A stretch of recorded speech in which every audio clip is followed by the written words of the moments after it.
So hopefully today you're here to learn about insect-eating birds supported by Nestboxes and buildings. And it's an exciting day because Wild Farm Alliance also just released a couple of awesome resources for you. One is this nesting structures for beneficial songbirds on the farm. And it's a wonderful guide to kind of help you learn what is necessary to support these birds with nest boxes, covering a lot of the information that you'll learn about today. And then we also created a short video to kind of provide you with some nice information as well. But of course, we have several lessons in this 10-lesson course.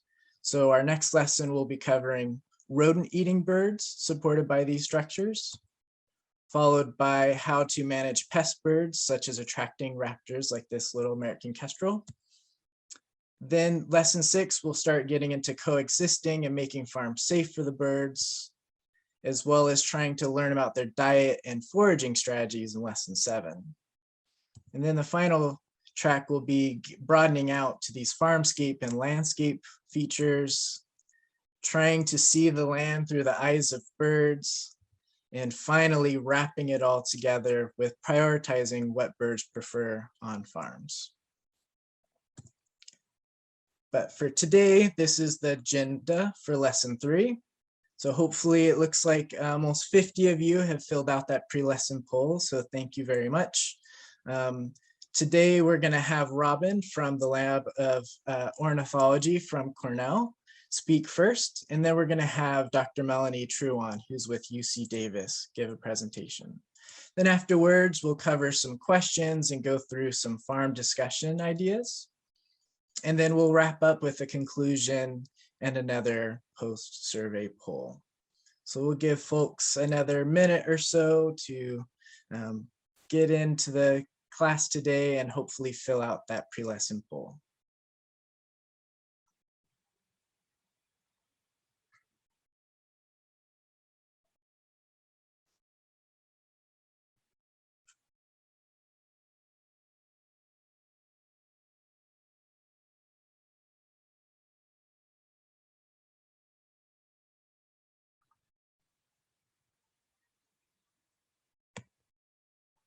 All right, I think that should do it for the pre-lesson poll. I don't see any new responses coming in. So Robyn, if you'd like to take it away. Hi, thank you so much. I'm going to start by sharing my screen. Oh, this says it'll stop your screen sharing. So I'm going to stop yours and start mine. And hopefully you should be looking at my title slide. And it's got a nice, beautiful Western bluebird. And the title of today's lesson, which we'll be talking about insect-eating birds supported by nest boxes and buildings. My name is Robyn Bailey, and my role at the Cornell Lab of Ornithology is to manage a citizen science project called NestWatch. And this is a program that invites people anywhere in North America who find a bird's nest to report it using our website or our mobile phone app. And that gives us data on nesting birds. So I use those data from the public and the bird interested people out there to study ways that we can help birds be more successful. So that's my role at the lab. And I'll move on. Hopefully my screen will come with me. Seems to be a little bit of a delay on my computer. Is it advancing over there, Brian? No, okay. It'll catch up, I think. And there it goes. Hopefully it caught up. Okay, great. So a little bit of what I'm going to talk about today is shown here in this quick outline. We'll start with which birds, which boxes can you use to attract birds to your property. And then we'll move into mitigating some of these hazards or threats that could be wading birds on your farm, such as predators. So we'll think about some ways to mitigate those threats. And we'll finish up with a discussion of birds on buildings, so thinking outside the box a little bit. So the first topic that we'll cover is which birds you can attract with a nesting structure on your farm and which boxes they would use. There are about 25 beneficial insect-eating birds that will utilize nest boxes in the Western US. And I'll show you some of the tools for helping you to figure out which ones you're most likely to attract to your region. And the first one is all about birds. The second one is called Right Birds, Right House. And to show you this, I need to move out of PowerPoint and into the internet. So hopefully my web browser just popped up and you can see that we're going to be looking at an actual website. So what I've done here is I've pulled up this website all about birds, and I want to help you think through, okay, how do I get the bird that I want to come to my farm? And I'm starting with Western bluebird because that's one of the all-time most popular birds and beloved American species that people love to have. And our website will show you some information about its diet, what it likes to eat, and what kind of behaviors it has. But what I really want to focus on is, for you to think about, is it realistic for you to get this bird in your region and in your habitat type? And to do that, I want to show you a quick map.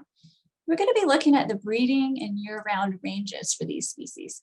So a great way to start is to think about, okay, am I going to be likely to be successful with this species? If you're in this purple or orange, peach-colored region, there's a really good chance that you can attract that bird to your area. If you're in the blue region, that's mostly the wintering range. You could still get the bird there, but blue is mostly the nesting range. But there's a neat little toggle up here. If you can see that, I don't know if you can see my mouse, but I'm pointing to the sightings map, and we're going to toggle over there and take a look. This is what real people, bird watchers mostly, all over North America have submitted for where they've seen Western bluebirds. And we can zoom right in and see right away, okay, if I'm over here in Nevada, I might not have the best chance. But let's just take a look at Redding.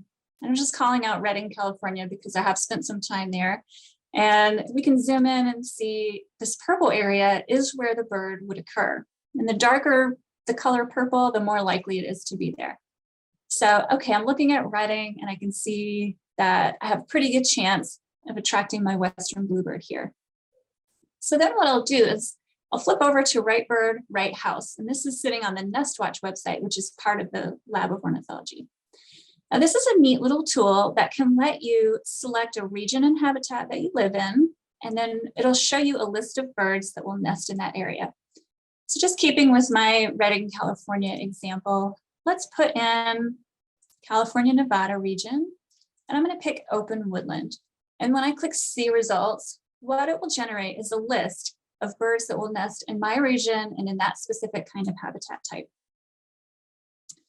So I'm scrolling through, sorry if I'm scrolling very fast, I want to get down here to this bluebird, which I was talking about. So I'm scrolling past all those other beautiful, wonderful birds to show you this Western bluebird. And I want to point out that you can download the free construction plan to make this nest box and explore other resources like where is it declining in its region? And what can I attach this box to? How high should I put in? How far apart from the other bluebird will it nest? So there's lots of different tips and including helpful information about this species, all on this page that you can come back to. And you'll notice that this is a kind of a generic looking nest box like you might buy in the store. And there are some other species that will use it. And one of them you're also very likely to get is the tree swallow. Now this bird is declining in a bit more of its range than the Western bluebird. So you can see all these red areas. This might be something that you decide, hey, I really want a tree swallow because they eat a lot of insects and they're declining. So again, you will see some of these similar resources. It likes a lot of the same parameters that the Western bluebird liked and has some different tips for attracting the tree swallow.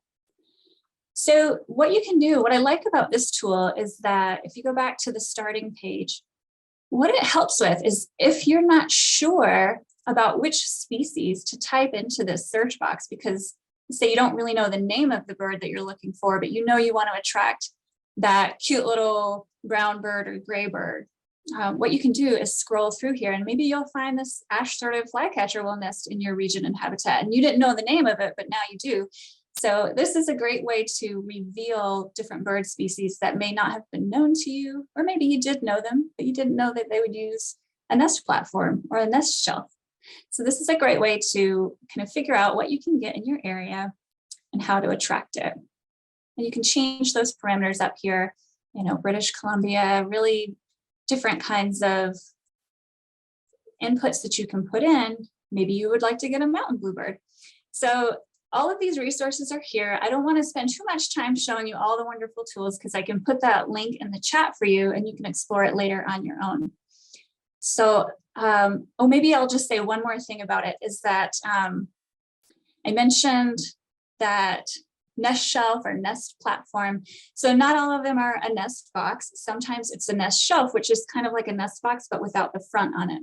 And you can download that and attract some birds to the outsides of your buildings, which is something we'll talk about a little bit later. Okay, so hopefully you're back on the PowerPoint. I think I still have that forward facing you. And now you can see, moving on to the next slide, which is thinking about some things to avoid when we're putting up a nest box or a nest shelter for our birds.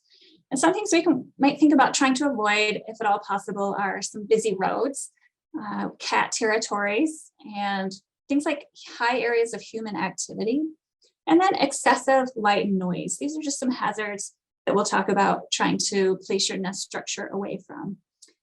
These are baby Western bluebirds in this beautiful little nest box here. So they're super cute. So we want them to be as safe as possible. And one thing to know about baby birds is that when it comes time to leave the nest, they're not that skilled at flying. They actually will, most baby birds will leave the nest before they're really good at flying. So one of the things that we can do is if we're going to place the nest box away alongside a road, we might want to face it away from the road so that when they do leave the nest, they don't have as good of a chance as fluttering into the road. So it's kind of hard to see. Maybe it's a little camouflaged, but there's a nest box here on this tree and they've got it facing away from the road. That could be a good strategy to keep birds from flying into the road, which it looks like this isn't a particularly busy road, but this was the photo that I had. So maybe that is enough to illustrate that concept. It's a pretty straightforward concept. The next thing I want to talk about is predators. And I'll just talk a little bit about the outside cat or the feral cat, just because it's not a native predator. Our birds have adapted to deal with native predators like snakes and raccoons, but the outside cat is a bit of a newcomer to our environment. And they are unfortunately almost ubiquitous outside. On farms, in cities, residential neighborhoods, it's pretty hard to avoid placing boxes away from them, but just be aware that they can and do prey on birds, especially the little helpless ones sitting in their nest or have just recently fledged from the nest.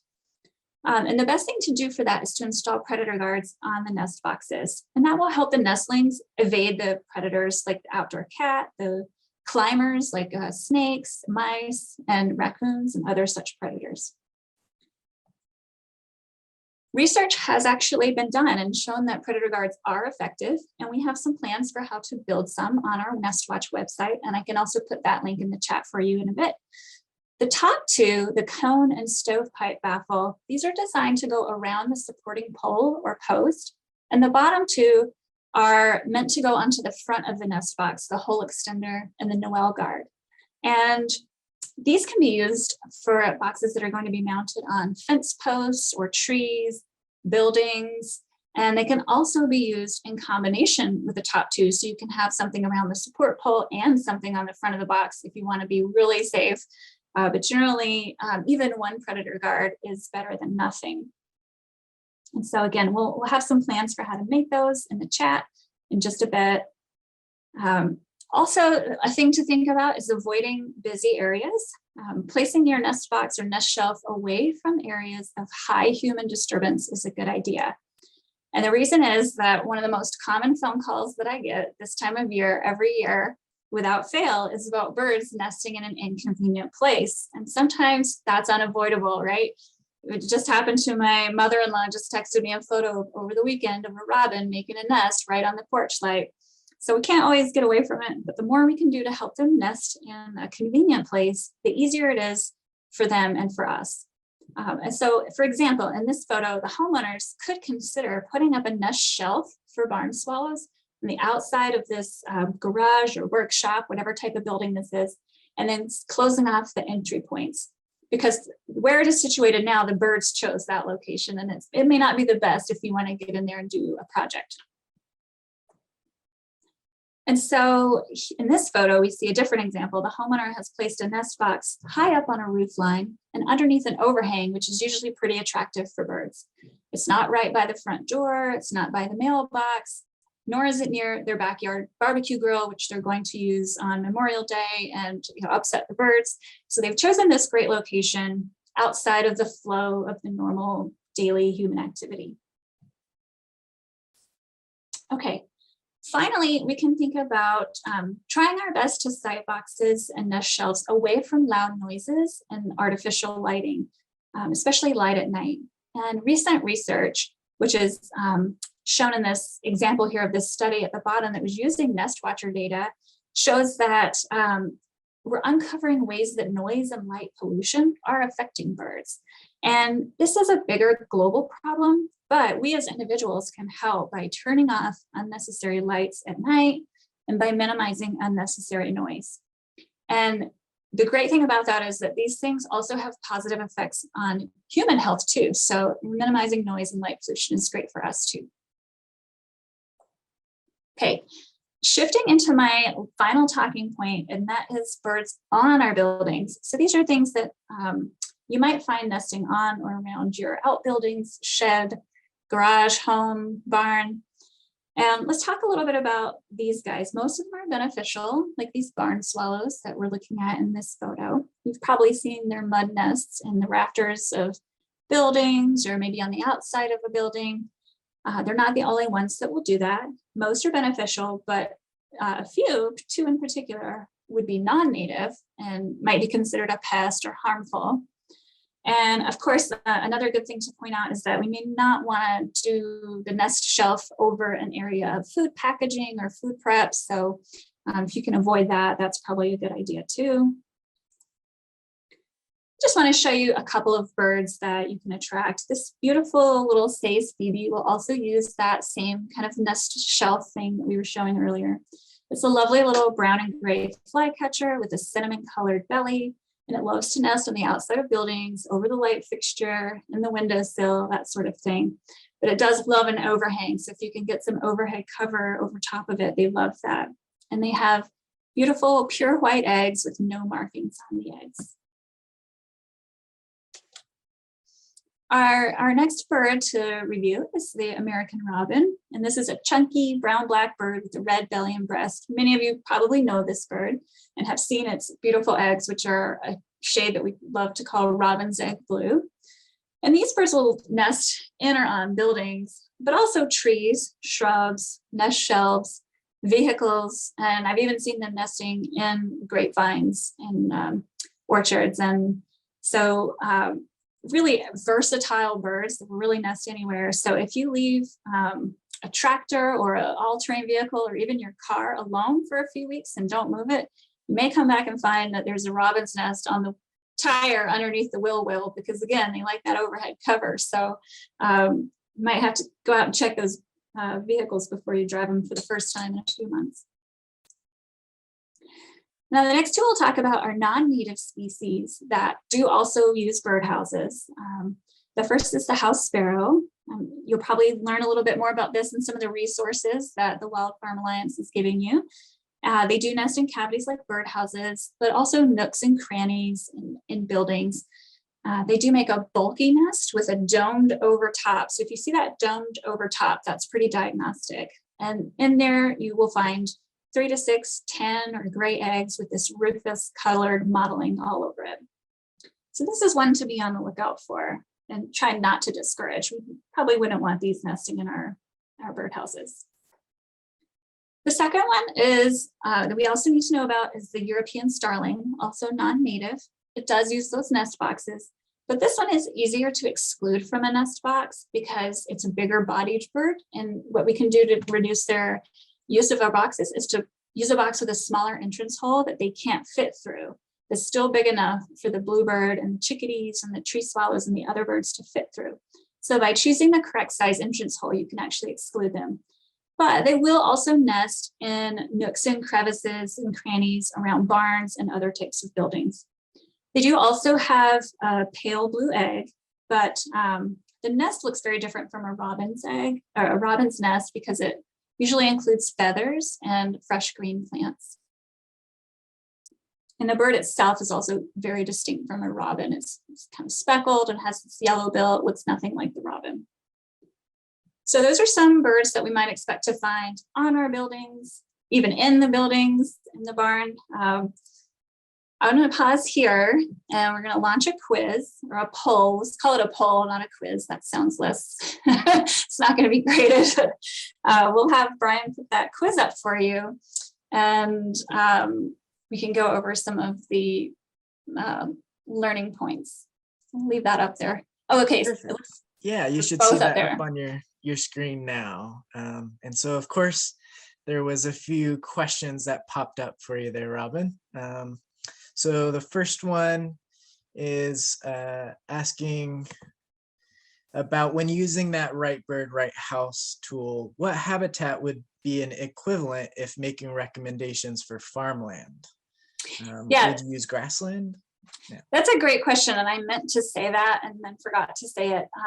The reason there's no farm habitat is because there can be many different kinds of vegetation communities on a farm. So if it's pasture or range, you could put in grassland. That might make sense for you. If it is a vineyard, it might make sense to put in shrubs. It really depends on the types of vegetation that you have around you and on your property. Maybe you have a small woodlot where you could put in forest. There was a category for urban or city, so you could put in what makes the most sense for your land cover type. And not all farms are grassland, but a lot might be considered that. So there were a number of choices. I didn't show them all, but that's a really good question. Yeah, thank you, Robyn. And then a second one coming from somebody in the Adirondacks of New York, asking about if there's any notable differences between Western and Eastern bluebirds, or can we kind of treat that info as being the same? I mean, there's a lot of differences, but probably the one most relevant to this talk is that there's a slight size difference. Western bluebirds are a little bit bigger than Eastern bluebirds, so they might not fit into the box. So the Western bluebird and the Eastern bluebird box can be slightly adjusted for the bigger Western bluebird. In terms of like what they eat, they have similar foraging strategies and similar lifestyles. That's a really open question, so I don't want to get too off track. But yeah, I think that was a wonderful response. Yeah, and of course, with all these things, folks, if you want further information, you'll be able to reach out to today's speakers or us at Wild Farm Alliance. So there was a question that kind of follows up on that idea of this Eastern bluebird nest boxes. Do you have any thoughts on that slot box versus an entry hole? So these alternate designs for them. Actually, that's a really good question, because I have seen one study on this, and let me search for it off screen because it might take me a second to find it, but there is a blog post that we wrote about on our website. Perfect. Yeah, what I'll recommend is, Robyn, go ahead and look for the information while Melanie's giving her talk, and then we could just throw that resource into the chat. So I'll remind folks, it looks like most of you have filled out that poll, so we'll go ahead and wrap that up in the next few seconds. So I do like this point from Lynn. She was asking, it's kind of similar to how you said how your family just reported a nest in a very inconvenient location. If that bird hasn't laid eggs yet in that nest, is there anything that someone could do to kind of help them either in this breeding season or to stop for the next season? It's usually not the best outcome for the bird to try and move it. So I usually suggest not to try and move it unless it is somewhere just absolutely terrible, like on top of the house, your car, and you must drive your car. If it's not absolutely completely impossible to deal with, I would say to just leave it there for the time being and try to use a different door or a different route to your mailbox or wherever it is. And then in the next, between now and the next nest, because they might reuse it again, is to put a nest shelf in a better spot and try to attract them away from that spot.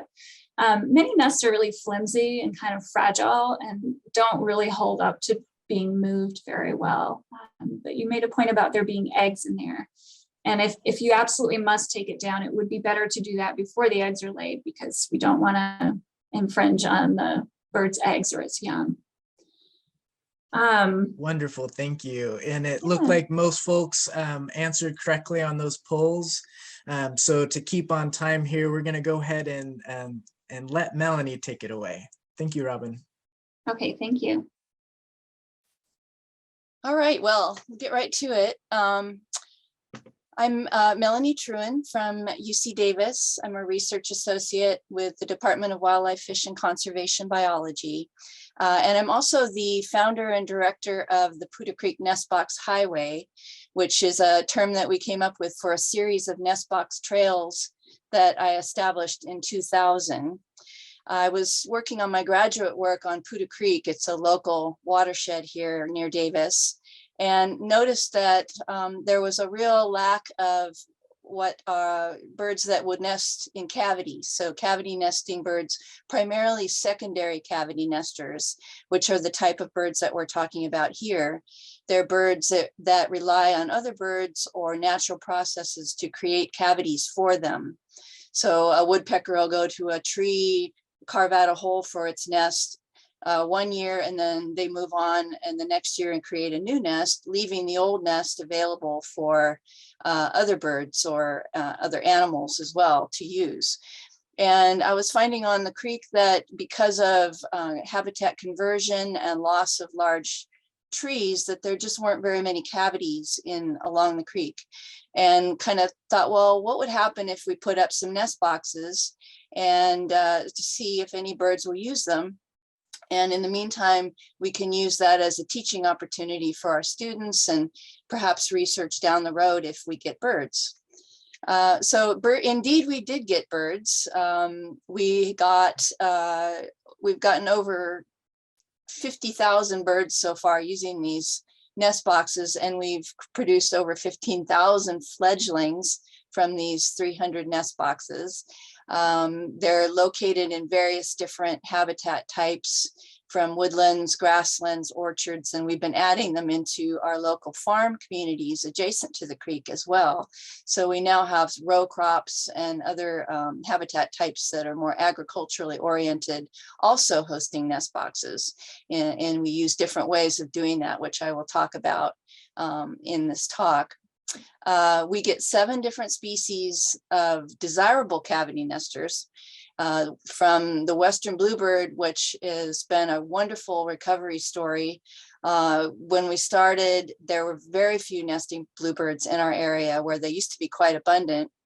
And but because of habitat conversion and various other stressors, they pretty much were extirpated as nesters at that time. But since we put up boxes and have been expanding the program, we've been getting more and more bluebirds, and they're really starting to burgeon in our area, and people are seeing them around and even in towns and as well as out in the countryside. So that's been just a really wonderful sort of unexpected success story. We also get tree swallows, which are great insectivores. They really help us with our mosquito populations and various other biting gnats and things. Ash-throated flycatchers, which are neotropical migrants, and they eat a lot of large-bodied insects, as do the western bluebirds. Oak titmice, which are a species of concern, conservation concern in our area. And also a great insectivore, and then white-breasted nuthatches, house wrens, and Buick's wrens as well. All use pretty much the same style of boxes that we put up to try to, we use the same box for the most part to try to keep things as simple as we can for our monitors. But the birds don't seem to mind, they just make it work for them. So I want to talk a little bit about nest box placement. Robyn talked a lot about the type of nest box that you might want to use. There's great resources on the Cornell website and other websites about choosing the style and design for the birds that you're hoping to target. But another thing to think about is the actual placement of a box. And the habitat, as Robyn mentioned, determines which species will use a box, which species are there. And you might want to think about, especially here in hot California and other open areas, is how much direct sun the box is going to receive. We try wherever possible to place our boxes in under tree canopies or in places where there might be afternoon shade, on the east or north side of a building, that sort of thing. If you have to place them in a full sun location, like we do for row crops or other areas that don't have tree canopy, you can actually paint your boxes with white non-toxic paint, which really cuts down on the amount of heat that they absorb during the day. And you can also outfit them with heat shields in locations that might be beneficial. So on the south facing side or west facing side of the box, on the top of the box. And I'll show a picture of that in my next slide. Birds generally prefer an east facing entrance hole, although north also is good if the prevailing winds aren't too strong from the north. You want to try to shelter the interior of the box as much as you can, but an east facing hole will face the morning sun.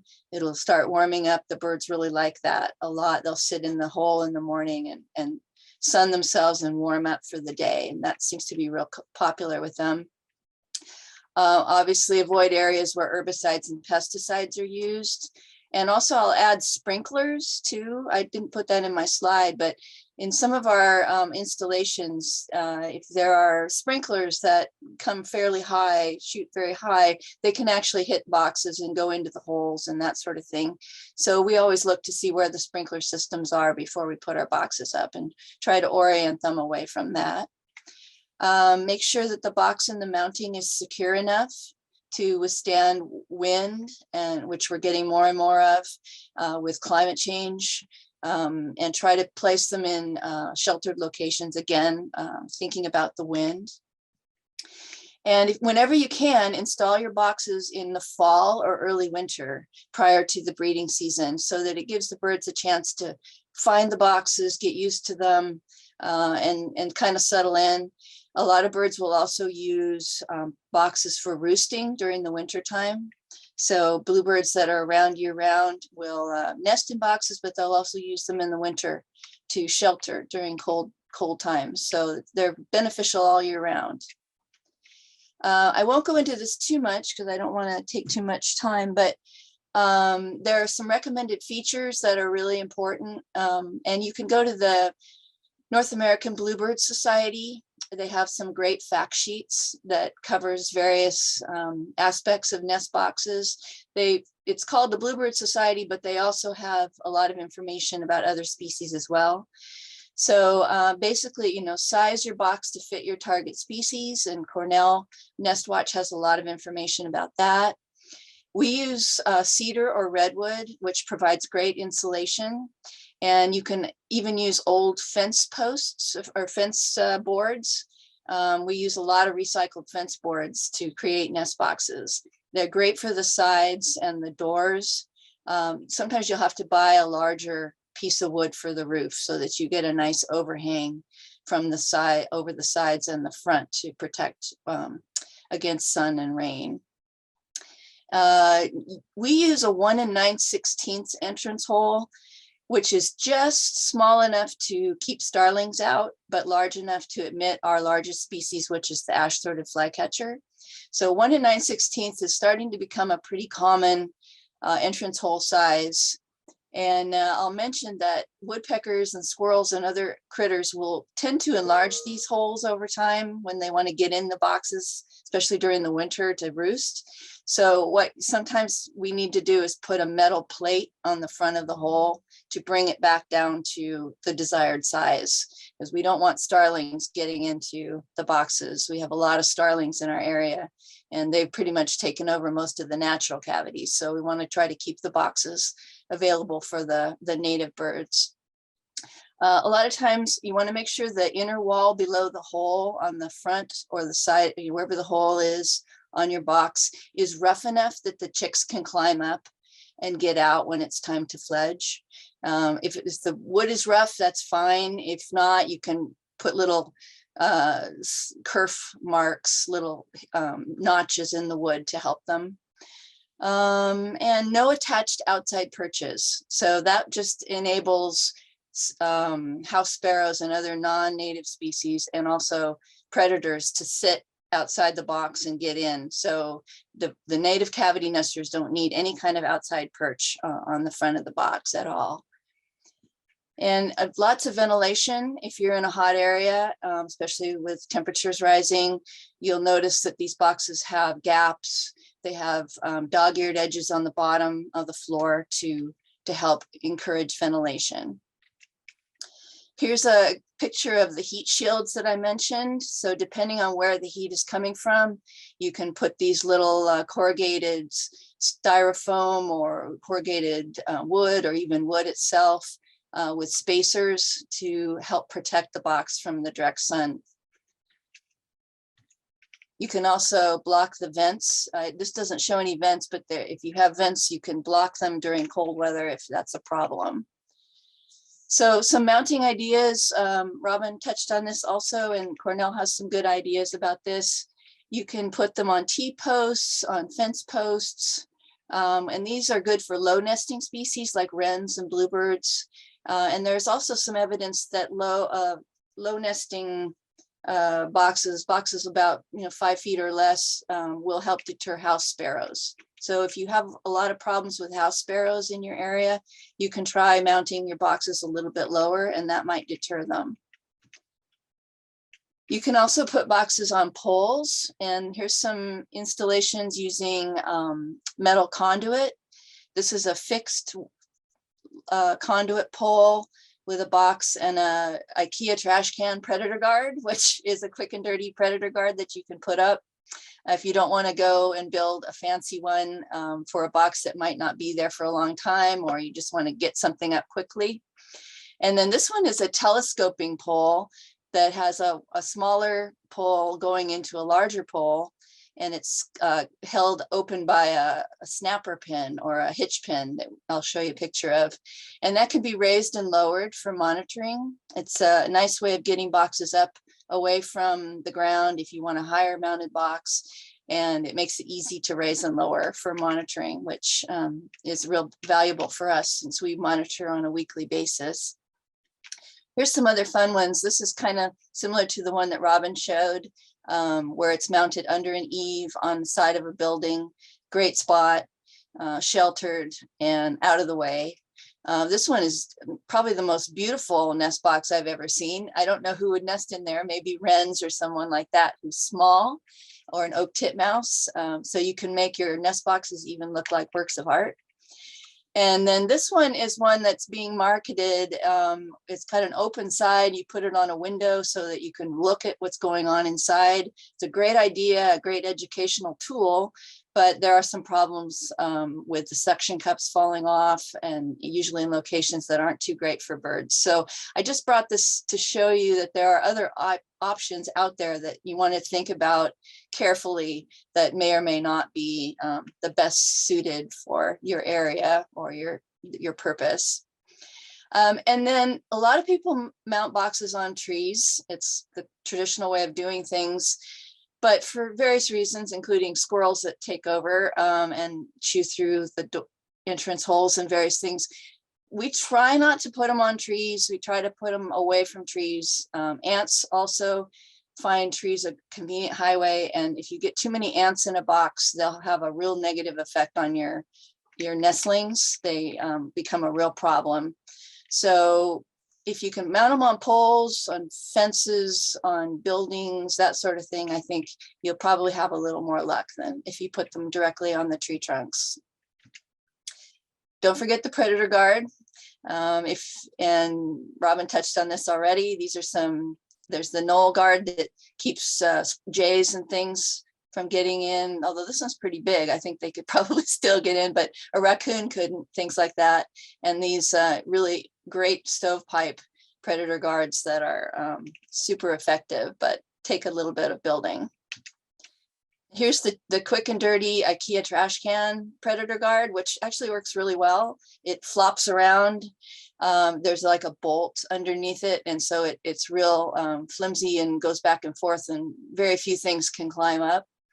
And then here's one of those snapper pins that I mentioned that we use to hold the telescoping poles in the open position. They work really well. And then we use a hanging box design for Puda Creek because we have trees to hang them from. And we have a special sort of telescoping lifter pole that we use to raise and lower the boxes. It's easy to swap out and repair boxes that way, and pretty safe from predators, vandalism, and other disturbances. So if you have trees or things that you can hang boxes from, this is a really great way of doing it.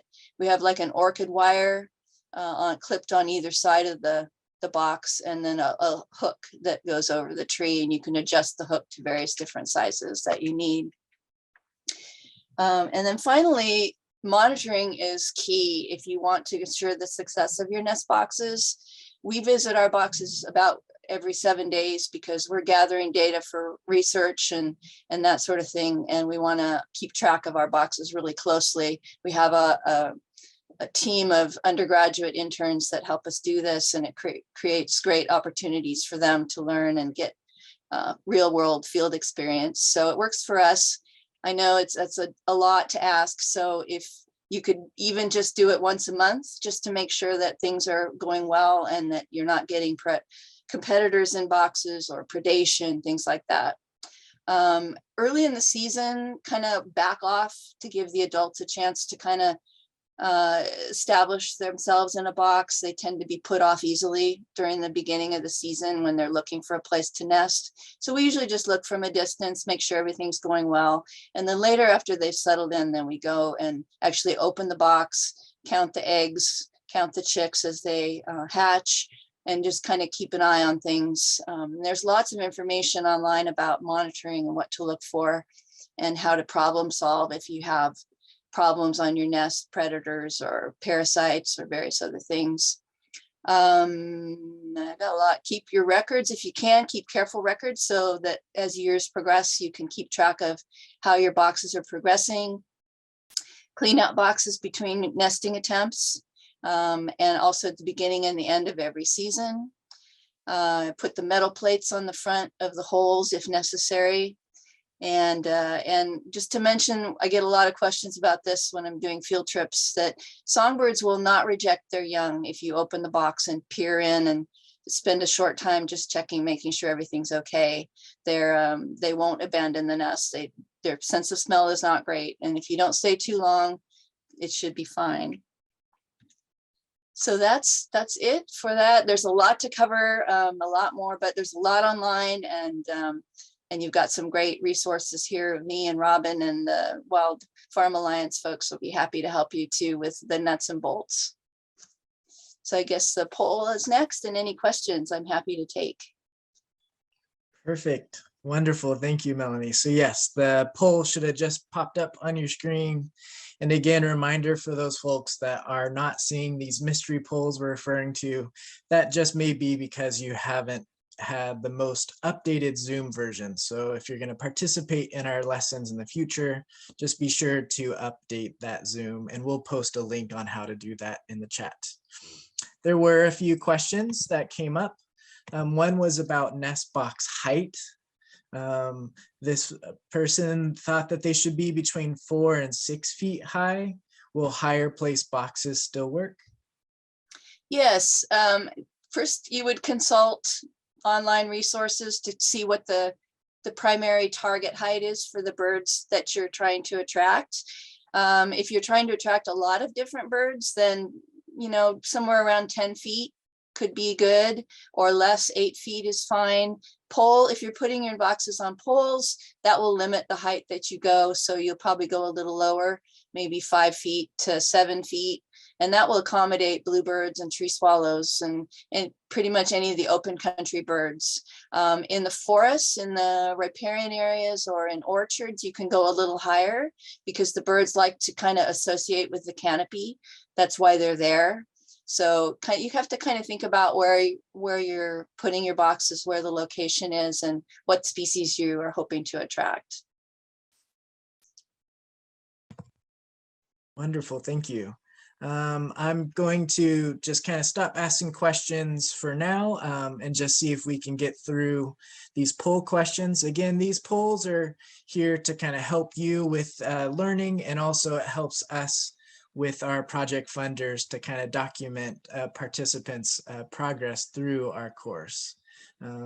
Looks like we're getting close to responses. We'll give just a few more seconds.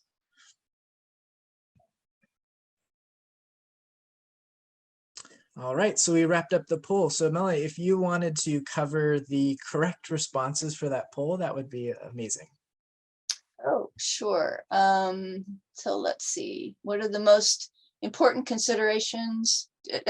Do I reply on the poll or here just talking? Yeah, you could just talk, because now we're Okay. going to move into our spot where we have a bit more of this Q&A discussion. Okay. So if you Okay. want to stop sharing your screen too, I'll pull up my slide. Okay.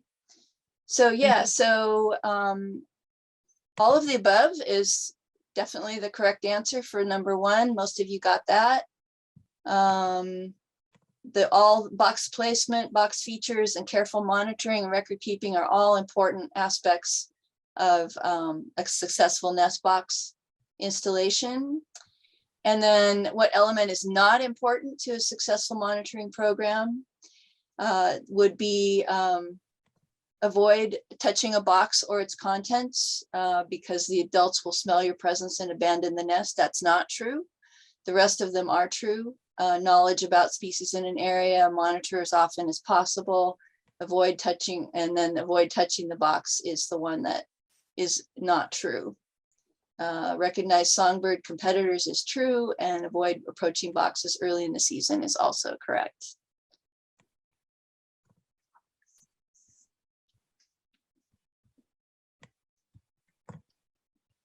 Wonderful. So now we'll kind of cover some more questions, but first I wanted to provide an opportunity for Robyn to respond about the nest box height, if there was any additional points that you had about that.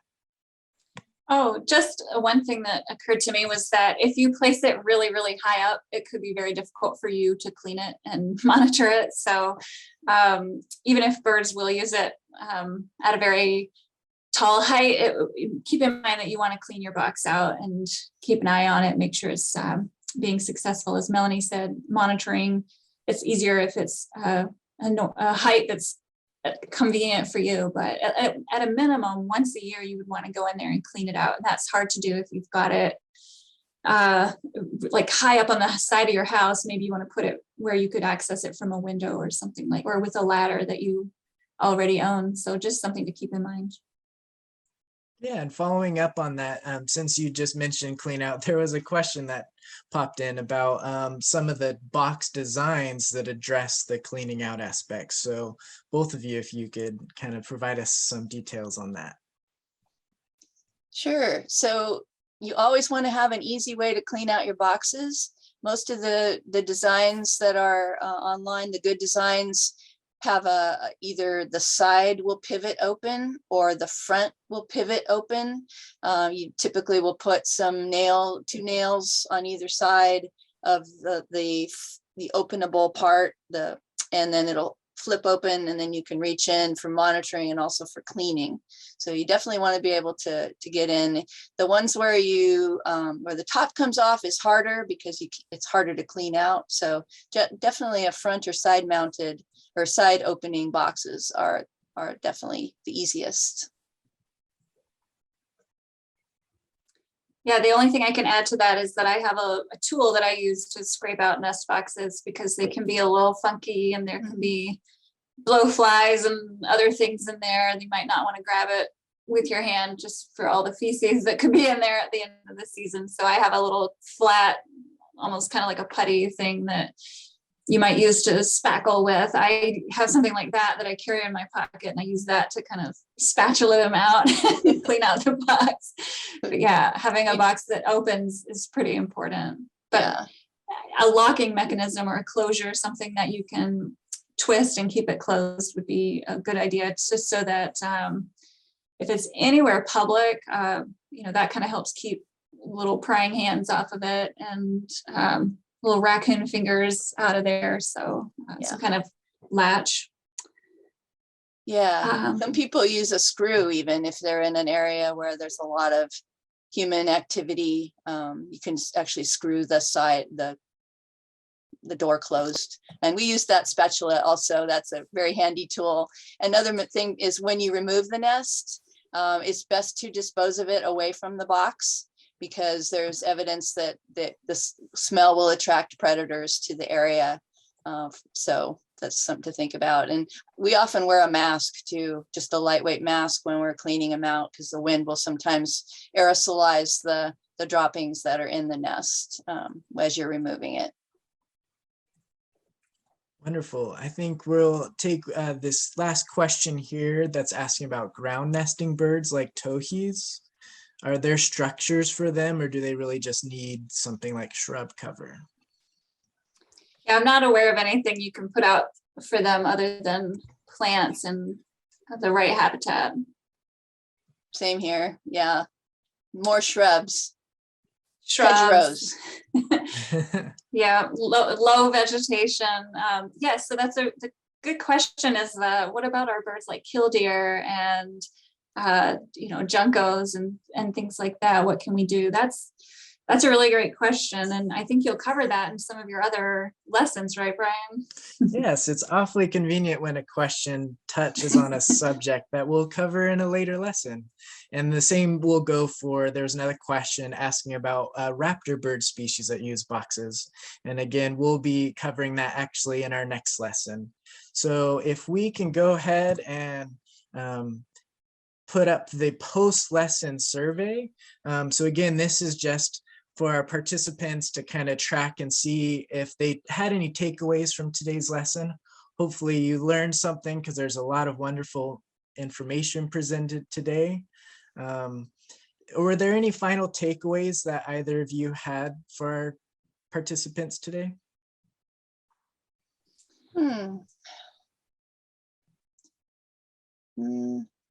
No, I guess just don't hesitate to reach out. If you need advice, there's just so much information out there and various people sharing information online, and I'm happy to provide any answers that you might have to questions. So one final takeaway from me, and this is actually a point that was raised in the chat by one of our viewers, is that the Migratory Bird Treaty Act does protect our native birds, and including their nests and eggs, from disturbance or destruction. So that's a really good point. Thank you to the person who mentioned that in the chat. Always good to keep in mind that our native birds are protected. However, the two species that Melanie and I talked about, the starling and the house sparrow, they're non-native. So that's the main reason that you can discourage them and not wouldn't want to discourage our native birds. So if something comes in your box and you don't necessarily like it, just because it's brown and it doesn't sing nice, doesn't mean we can toss it out or evict it from the box. Just keeping in mind that our birds are protected, and that is the main tenet of the Migratory Bird Treaty Act. So that was a really good point to nail home. And also, one of my final point is that this can be really addictive and really joyful in a world where we look at screens all day.